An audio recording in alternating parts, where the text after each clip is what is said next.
Doğan yapta yazan Karim Sofyan İşaret çırlarının gösterileri Rahmet Kırnağız Sene mektepsine Doğan Yağlar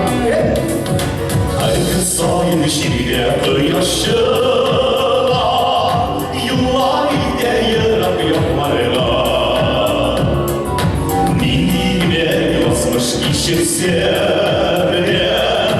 Başalım duvar yanlarına Seneydem sina duvar yanı Hallar yazan yılsıran şokta İçerisinde başalım bir duvar yolda Sevmeyle sinanlar yanı Atlar yazan yıksıran şapka Nindiğine yazmış içerisi